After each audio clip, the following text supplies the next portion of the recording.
All right, man. Let's talk about all the injuries in the NBA we had in Game One of round one, Game One in the finals. You had Tyler here, Hero, who gonna be out like 4 to 6 weeks with two broken fingers on his shooting hand. You had John Morant, who already had a brace on his hand. I think it might have been the shooting hand, and just played reckless and went up and injured himself. You had Giannis, who went out with a back injury. You know what I'm saying? Then you had I think that might have been, well, you had Sabonis, who didn't want to get surgery on his hand. He missed a bunnies surgery required on his hand or his wrist to miss 4 to 6 weeks. My thing is this, dude. These NBA players do all this load management, right? They do all this load management and still come up injured. I just don't understand it. How can you do all this load management and still come up injured?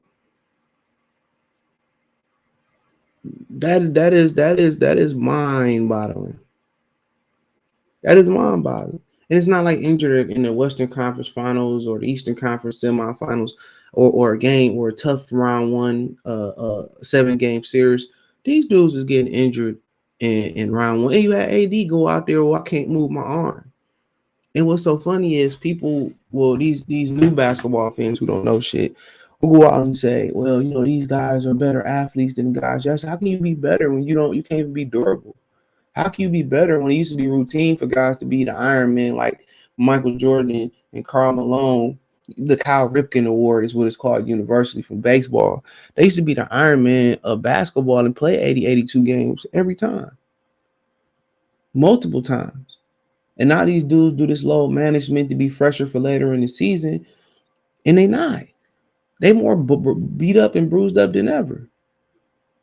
See, people got to understand the science of this, man. The science of this is all these new strength and conditioning coaches want to reinvent the wheel. They wanted to push what was that other bull job they was pushing? Y'all know what I'm saying. What's the other bull job they the shit where you get rhabdosis, whatever it is. Oh man, where you train to exhaustion. Oh man, I forget what they call the workouts. CrossFit, where you train to exhaustion and all that. And a lot of people don't know, and that drop shows testosterone. That drop shows testosterone, bro. Training for extended reps and for a long time. So a lot of people don't know that drop shows testosterone. Exhaustion, working to exhaustion.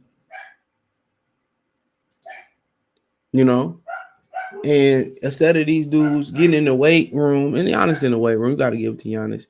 Giannis in these dudes getting in the weight room and doing things the old school, way and building their bodies up, man. These dudes, I'm not sure if they skipping the weight gym. I know dudes I used to hoop with, they just didn't want to lift weights. In football, it was a requirement. In basketball, they would run around the school and hide from the weight room.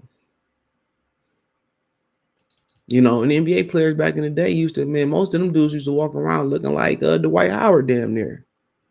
The Davis boys, Anthony Mason, Charles Oakley. Today you throw on one of these dudes in the back where they fall the wrong way, they broken up. So it's not, this shit with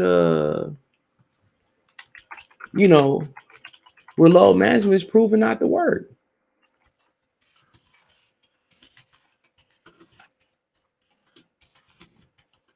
It's proven not to work. And Popovich started that because he had older players.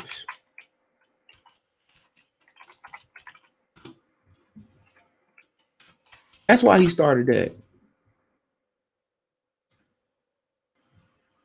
You know, that's why.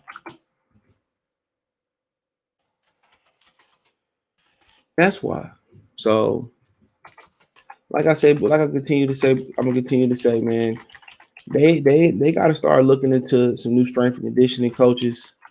They got to look at the science. They want to be deep analytical about everything. This load management shit ain't working. You losing money. You losing money. You know what I'm saying?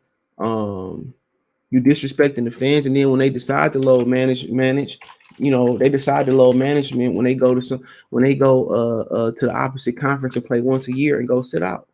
And people that paid their money to see Giannis and LeBron James, and they shoot the ticket prices up 100, 300%. And Giannis or LeBron James. My fans like, well, I ain't gonna spend my money on this shit no more. Or you bet and ain't no Giannis or LeBron James at the last minute or whatever like that. Like, come on, get up out of here. And then when they need it, when they need it in the critical moments, you did all that resting and getting, and getting refreshed and shit, right? Then you injured.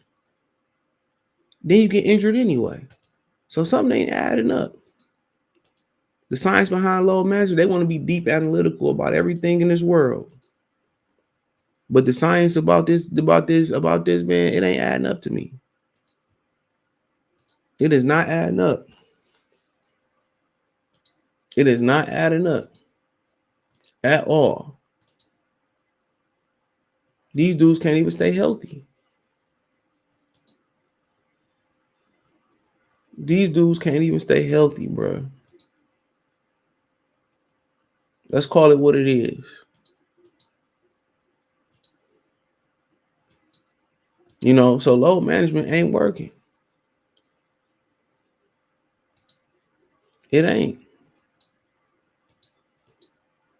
Call it what you want to call it, but it ain't working.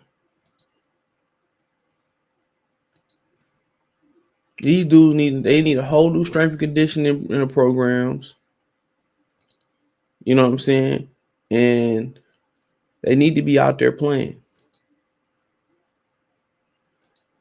Because when it get down to the nitty gritty, regardless, you still getting hurt and broken up. So that's just my thing about it. But hey, it is what it is. Let me know what you girls and guys think about it. Thumbs up the video, share the video, subscribe to the channel. Next subscribe button is the bell icon button. Hit all notifications, increase your chance, get notifications. We go live or drop a video. Financially want to support the channel. Cash App $ CJ Good 313. Venmo CJ Good 313. PayPal link in the description. Hit the link tree. Find me on Twitter, Twitch, Instagram, Spotify, Anchor, Cash App, Venmo, PayPal. Hit the link tree. You can find me everywhere. All those places there. Appreciate the love, support. Don't forget to check out the NBA Talk playlist for more videos like this. Peace.